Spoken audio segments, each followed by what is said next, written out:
السلام عليكم.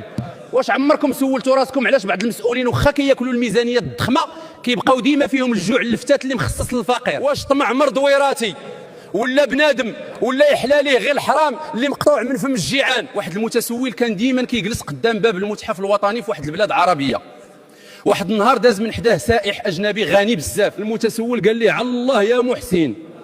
السائح ما فهم والو، المتسول بقى كيعاودها حتى يأس ومشى في حاله. السائح صور ذاك المتسول الذكرى ومشى لبلادو. ملي وصل السائح سول واحد صاحبه عربي قاري معاه في الجامعه: اش كتعني على الله؟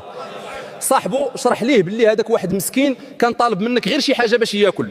السائح بقى فيه الحال وجمع واحد المبلغ كبير وصحيح تقريبا 40,000 دولار وداروا في الصاك وصيفطها عن طريق السفاره لذاك المتسول بالمساعده ديال صورته والمكان فين تلاقاه. السفير شاف المبلغ وقال: هادشي كله لواحد سعاي بزاف عليه. خدا النص 20,000 دولار وصيفط الباقي للمحافظ.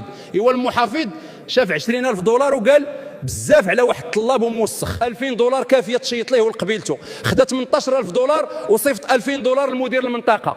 ايوا المدير المنطقه حتى هو شاف 2000 دولار وقال 200 دولار زايده فيه.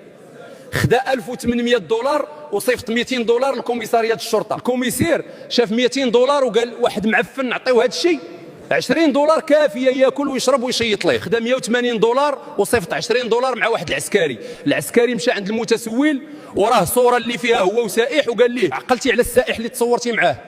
المتسول قال لي: اياه عقلت عليه. العسكري خدا حتى هو ديك 20 دولار دارها في جيبه وقال للمتسول: السائح كيقول لك الله كريم.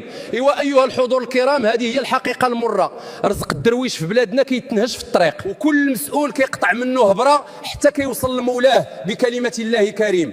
المصيبه ماشي في الفقر، المصيبه في كراش اللي ما كتشبعش من ديال الناس خلات بلادنا الغنيه تبان سعايه قدام البراني. الكرش اللي كتاكل حق المسكين عمرها تغنى، غير كتجمع في نار الحرام. وسلام عليكم.